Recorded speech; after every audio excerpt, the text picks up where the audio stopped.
Yeah, I think you have to have those conversations well before you would ever even consider saying, "Hey, we'd like to perhaps partner." And that's that vulnerable thing where you have to have honest and open and transparent conversations. And I love to joke about a little bit in that period. We say, when we get on the other side of this, we want to make sure we still like each other and that we want to have fun and do these things together because, Right.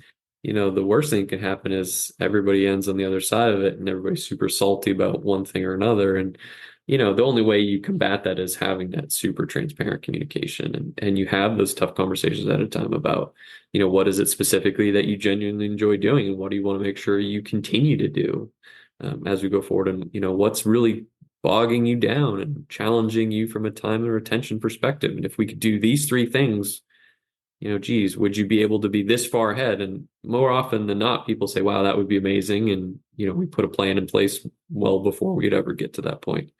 Hello, and welcome to the Elevator Careers Podcast, sponsored by the Allred Group. I am your host, Matt Allred. In this podcast, we talk to the people whose lives and careers are dedicated to the vertical transportation industry to inform and share lessons learned, building upon the foundation of those who have gone before to inspire the next generation of elevator careers. Today our guest is Ed Stachowiak, Chief Operating Officer at Axxiom Elevator. Ed started his career as a sales rep with Otis Elevator in Syracuse, New York, where he learned and grew rapidly. In 2023, Ed became one of the founders of Axxiom Elevator with a vision to become the elevator service provider of choice. Ed believes personal and business growth is not easy. It takes a lot of courage to have honest and open conversations, but it's essential to see your blind spots and grow effectively. This is part 2 of the interview with Ed. In part 1, we discussed his early career. Today, we will be discussing the challenges and learnings of starting a new business. So let's spend a few minutes, talking about starting a new business. And I'm curious, what was it that motivated you, or the spark that said, "Hey, I want to create something new"? Yeah. Yeah. So, I think it really comes down to a couple different things. One, having seen and been a part of a lot of private equity backed or founder led businesses and seeing how exciting it is to be a part of those. I guess that would probably be the first thing. And the second is, there's a portion of the industry that I believe really values customer service, communication, quality work, call it the commitment to excellence, and really being, really out there seeking, I guess I would say, they call it the elevator service provider of choice. Right. Uh, in what otherwise in most markets is seen as the sea of sameness. And, when you do market research and market study, you see that use case come up and those kind of comments come up kind of over and over again. And so, I think seeing that portion of call it an underserved market was really eye-opening and what I thought was exciting and was certainly an opportunity for us to really leverage call it the core principles that we've just been talking about, people and Sure.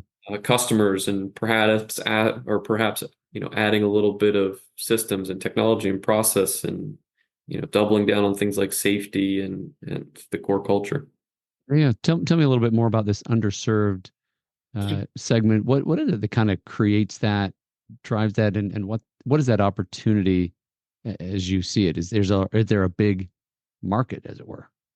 Yeah, I mean, I don't think it's ever not been there. I think it's always been there. And I think it's really just, the evolution of a life cycle of an elevator coupled with, what people are seeing or perceiving in their personal lives as the benchmark for customer service or customer satisfaction. In my career, we saw things like, the Ritz-Carlton and Amazon one day delivery and the pace or the acceleration of change and the subsequent expectations that came along with that were so Right. massive that what people are seeing call it their day-to-day lives or in a B2C type capacity is now the expectation in many B2B environments. And so Right.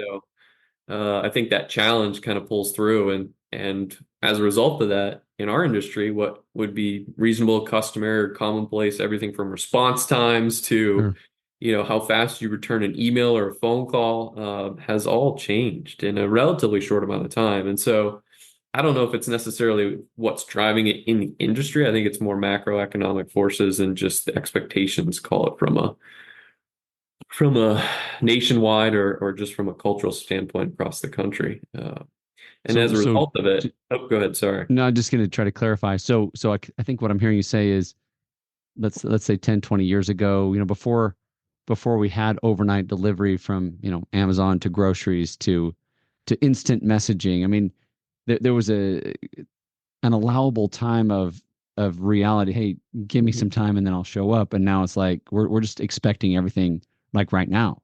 Yeah. Is that kind of what you're speaking to? Yeah. It's just it's the on-demand culture that we thrive in today. And so, I think a portion of that, or that's one of the drivers of why you're seeing, customers that are seeking alternative potential solutions to everything from elevator service. But I think they're looking for that across their entire building portfolio, not just for elevators, but for really all of the necessary trades or suppliers that they're partnering with. I think you've also seen a surge. I think it really started in the early 2000s where supply chain became a critical component to companies. You saw it in everything from food Sure. manufacturing. Uh, Everything was focused on cost reduction Just and in time kind of thinking, right? Of just in time and at the expense of kind of all other things. It was a focus on profits. sure. And then, that was happening well before I think it ever maybe impacted the elevator industry. But you've seen kind of that counter culture to it where, if you continue with kind of the food thing, you know, brands like Whole Foods popping up, where people are saying, no, we want to focus on quality. We want to focus on, the customer experience. We want to focus on positive outcomes for our customers and our employees. Um, and I think, a lot of those ideals are what is represented in the independent elevator community to a Right. certain degree. Right. And so, focusing on those things and making them really your core competencies are really, I think, what you're seeing define that segment of the business, perhaps. Yeah. Yeah. So is that you had mentioned, and I guess part of my question about what was it that motivated you? Was it just kind of seeing those pieces that made you say, "Hey, I want to dive into that and see what kind of impact I can make"? Yeah. I mean, I think the ultimate goal is always, do we believe that we can genuinely delight our customers? And what's it going to take to be able to do that? Right. And I think when really building out a business case and a thesis and really looking at what would make sense and how you would actually go and put a strategic plan in place and then the subsequent tactical actions in order to execute upon said strategic plan, it became very apparent that, this wasn't going to be difficult to do. The harder part is finding key partners and folks that share that same vision and really truly want to double down on, you know, strong communication, two-way communication with customers, having a commitment to quality and genuinely celebrating the successes of their people and taking things like safety and putting it at the forefront. Uh, and I think, generating a business plan is easy, but really creating that culture and making those pillars your day to day is a whole nother thing. And so, really out of the gate saying, no, these are our core commitments. These are the things that we're going to hold true Right. and above all else, even above profit for sure. Um, is really important. And I think having the opportunity to do that was super refreshing and was really one of the leading reasons why I Yeah. wanted to jump in with uh with Axiom and really start this company. Yeah. And I hear you kind of harking back to your initial days in the industry and really saying, "Wow, there's a family in this office and this Yeah, town, and they care about me and I care about them, and we're going yeah, to succeed together." And so that I think there's certainly a lot of I talk to people all the time that I'm just looking for the right culture. I'm looking for mhm, the yeah, right place to be. Have you found people resonating with that message as you've? I mean, yeah, obviously you're yeah, yeah, you're in business, so I mean, yeah, yeah. We're definitely in business. I think for a while, I think there were companies that were looking for a certain persona for hiring, which you're certainly well aware of. That was all about business results. mhm, And I would say when we're interviewing folks, certainly their ability to deliver on their commitments and do the things they say they're going to do is important. But I think the things that are just important to us is how are they going to be able to lead and influence a team, or how are they going to engage with customers, and what are their key attributes that are really going to enhance our brand, becomes super important. And so as we've been partnering with businesses, we've been very fortunate to have a tremendous number of people joining the organization through those partnerships that value the same things that we do. And in most instances, they've wanted to do what they're doing and take it even further. They just haven't had whatever it may be, one or two things that were required in order to do that. Maybe it was capital, maybe it was a little bit free time, who knows what Yeah, it yeah. is, but now they're able to, and they're able to run and do the things that they know genuinely are going to enhance customer outcomes, and then drive customer retention, all the things that we care about on the back end. Yeah. So tell me about that, because I know you've been able to acquire Yeah. multiple, companies in multiple locations. What are some of the benefits somebody would receive? And you've Yep. spoken to a little bit, right? If I'm a single owner, I've only got so many resources. I've only got so much time, so much energy, and the idea of growing beyond where I'm at may just seem overwhelming. So what is it that you bring to Yeah. that party? Well, I guess uh, a quick shout out to all of the, call it, small and medium business owners out there. I mean, it's a gauntlet each and every day. You're responsible for it all, and oftentimes, even though it's a small industry, we're forced to make decisions in a vacuum because we don't have Sure, access to a tremendous wealth of knowledge on how to handle kind of the things that are outside of our core competencies, which is elevators. And so, sure. I think there's a tremendous amount of opportunity. I would say the answer to your question is it really depends on what things the business feels like they really need. But one of the most resounding, call it, reoccurring things that I hear from people is if I just had more time. Sure. And there's a tremendous amount of things that are, call it, vying for folks' time and attention, but a lot of the back office stuff seems to be, in most instances, the thing that chews up the most time, whether it's, call it, the HR related things, insurance, payroll, I don't know, what else, taxes, accounting, finance.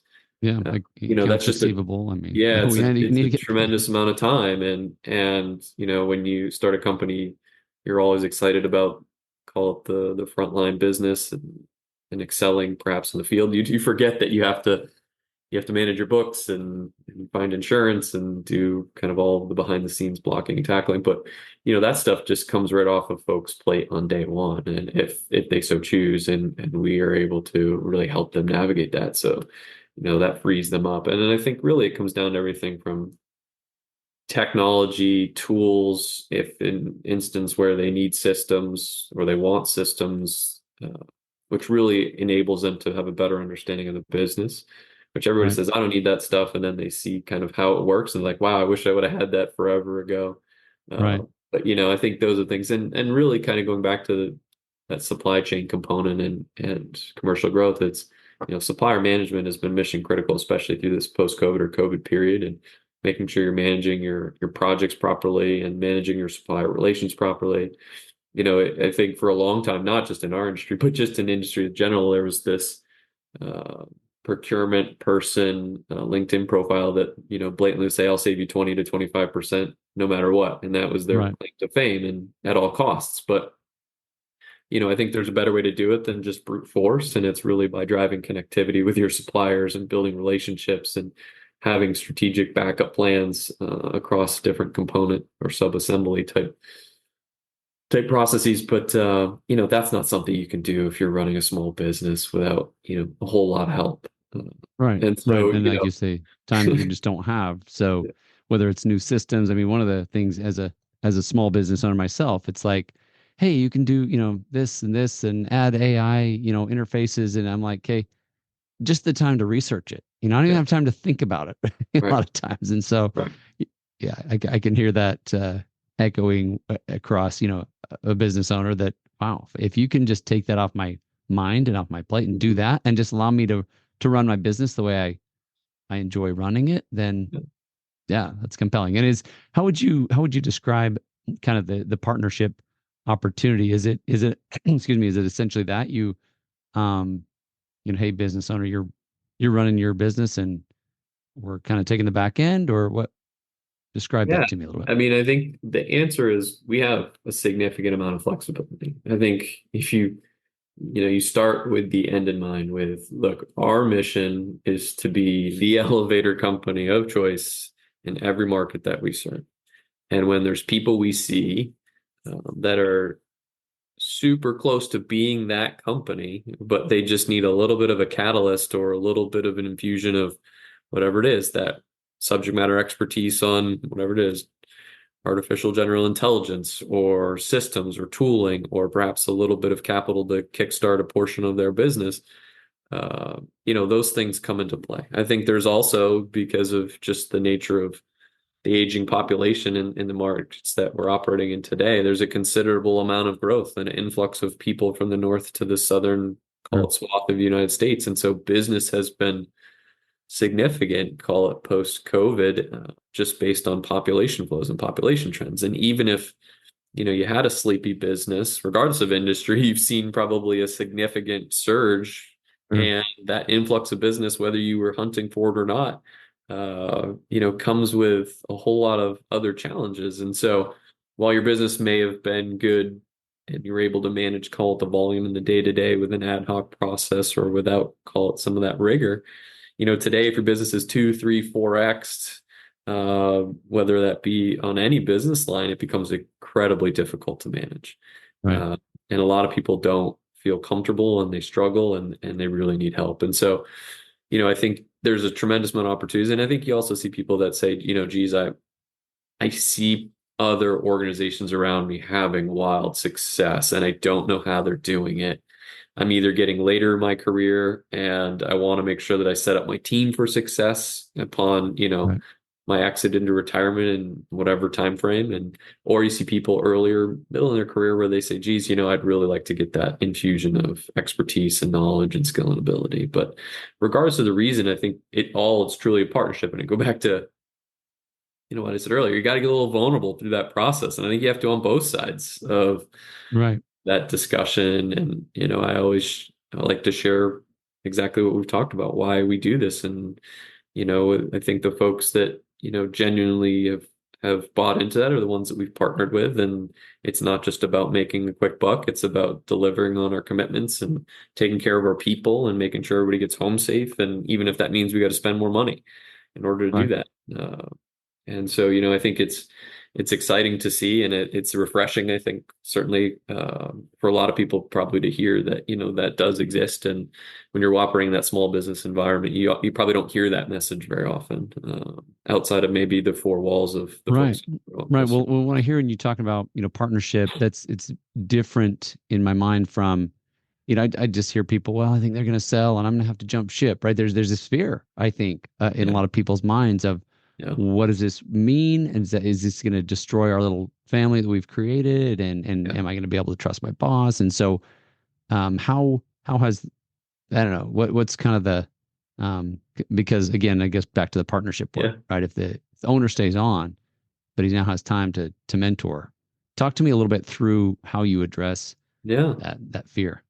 Yeah, I think you have to have those conversations well before you would ever even consider saying, "Hey, we'd like to perhaps partner." And that's that vulnerable thing where you have to have honest and open and transparent conversations. And I love to joke about a little bit in that period where say, when we get on the other side of this, we want to make sure we still like each other and that we want to have fun and do these things together because, Right. the worst thing that can happen is everybody ends on the other side of it and everybody's super salty about one thing or another. And, the only way you combat that is having that super transparent communication and you have those tough conversations at a time about, what is it specifically that you genuinely enjoy doing and what do you want to make sure you continue to do as we go forward and, what's really bogging you down and challenging you from a time and retention perspective. And if we could do these three things, geez, would you be able to be this far ahead? And more often than not, people say, wow, that would be amazing. And, we put a plan in place well before we'd ever get to that point. And that's really, been exciting. And you say, what's one of the most, call it, exciting things on a day to day for me? I think it's watching people's careers, you really take off and see them learn and grow and maximize their potential is probably the first thing. But the second is really helping folks call it all along the journey. Because like I said, I think, the business is the business and it'll be successful if you do call it what we're talking about here, Right. the fundamental building blocks of how you run a successful business. And that doesn't mean you won't have challenges, but if you do those more often than not, things turn out pretty darn good. But I think it really comes down to the people, especially in our industry. And so, those relationships and the fact that the folks that are working in the field or perhaps in the office have been reporting to them for quite some time. And then you have, myself or someone else come in that's an unknown quantity, perhaps, that can be a little scary.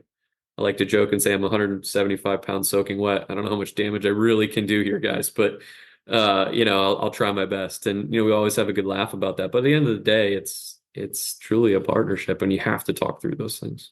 Yeah, I think it's super valuable to have that, like you say, get vulnerable, have that very open conversation.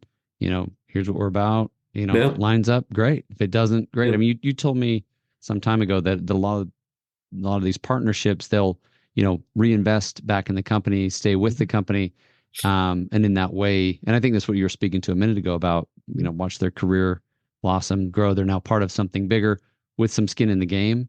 yeah, And let's you know yeah, yeah. I mean, like, look, it's I think alignment on outcomes and the common goal really helps accelerate the partnership. mhm. And we're very fortunate to have partnered with Gage Capital, a fantastic firm out of Dallas.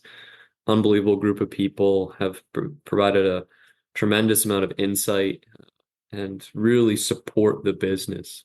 They're business operators in and of themselves, and that's part of their core DNA, which is perhaps a little bit different than many organizations that operate in their space. But they ask the questions about how is that going to impact the business in the long term, and is that the right thing for the customer? And let's make sure we're taking care of our people if we're going to make these decisions in one way or another. And when you have that type of relationship and support, the world becomes your oyster. And that really translates all the way through that process of potential partnership. And so the compensation component or the reinvestment component is by no means a requirement, but more often than not, when we sit down and we have a conversation a little bit different than this one, but some of the same Right. merits are discussed, you find people certainly leaning in and really wanting to get on board because they see the opportunity with the business, and they know what their people are capable of with perhaps a little bit of enhanced tools or techniques. Yeah. So, we've talked about time, but how would you say you help companies, scale, grow, and what are some of the I guess the additional maybe tools you provide that if you don't have as a small business owner, you might be left behind. Yeah, I guess without giving away the farm on, call it the theory, method, and madness and how to wildly scale a company. Sure. I think every company has a little bit of a different DNA, and I think it really comes from who that founder was. Did they come from the field and they have a much stronger or robust technical skill set where perhaps the finance components or the commercial growth strategy components was kind of a secondary or a learned trait kind of later on through that process. And so it really comes down to what's the DNA and the core competencies of the business. And what you see is there's some incredibly savvy companies out there that have either hired for that skill set or had someone else that has joined as a part of their respective organization. But the technology components right now are moving at light speed, and everything from you had mentioned AI for a small business owner, it's daunting, and the ability to evaluate, call it outbound or digital tools, has been constantly evolving space. I think anybody in, call it a decision making capacity, has feels like they've been inundated or bombarded with people kind of doing cold outreach or knocking on doors. And those are very challenging ways to grow a partnership or a business with a customer. And so you have to get really creative, and every market's a little unique, and what would work on, call it the East Coast, maybe wasn't going to work the same way on the West Coast, and so it has to be very focused. But you really would sit down and just like you would a long time ago, say what is it that these customers truly care about, and how can we partner with them to win, just like we partnered with potentially these folks. I mean, it's really a reoccurring theme, that you have mutually beneficial outcomes. There's certainly a value to the service that, elevator companies provide.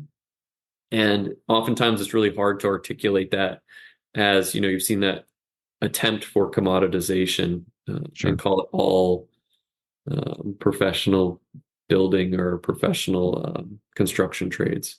And so, it's one part storyteller and two, taking credit for the hard work and the successes that you're having and leveraging, the people that do truly value what you've been able to do, I guess, at a super high level.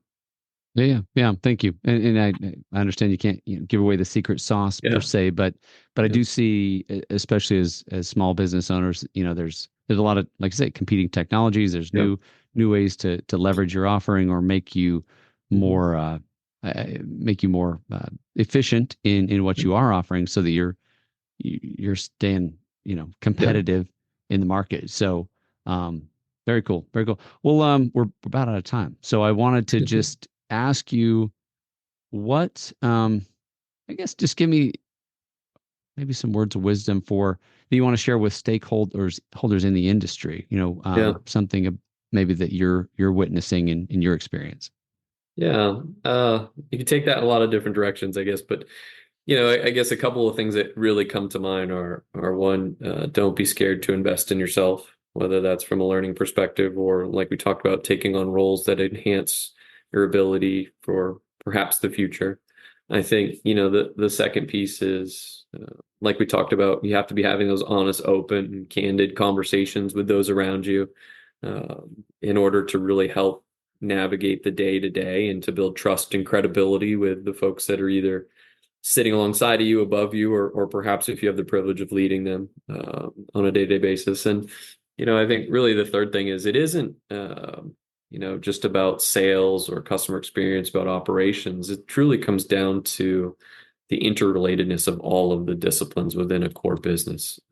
And so, when you talk about how do you grow and scale a business, the first tendency is to talk about how you grow and scale business from a tactical sales execution standpoint. But the reality is, it's really all of the things that are standing behind that process that are mission critical, just as much as, the day-to-day tasks of a person in selling capacity. And so, it really comes down to, what is the proper way to grow and scale the business in each and every one of the disciplines within the respective business. And I think that is truly the challenge. And based on Yeah. your DNA and, where you came up in the ranks, those things perhaps are in your blind spots. And so I would say that that kind of last piece is, you have to figure out ability to be able to see in your blind spots, which is incredibly difficult, which goes back to the people and the people around you, and having that vulnerable process to get a better appreciation for where you can improve. So Thank you. Yeah, absolutely. yeah. If you got the team you can trust, and they can help you see those Yeah. blind spots, then there's nothing you can't get through as a team. So Yeah. awesome, Yeah. Ed. Thank you so much for being with me today. Yeah. Thanks, Matt. It was fun. Thank you. I appreciate it, and I wish you the best as you continue to build the business. Thanks. Thank you. Thank you for listening to the Elevator Careers Podcast, sponsored by the Allred Group, a leader in elevator industry recruiting. You can check us out online at elevatorcareers.net. Please subscribe, and until next time, stay safe.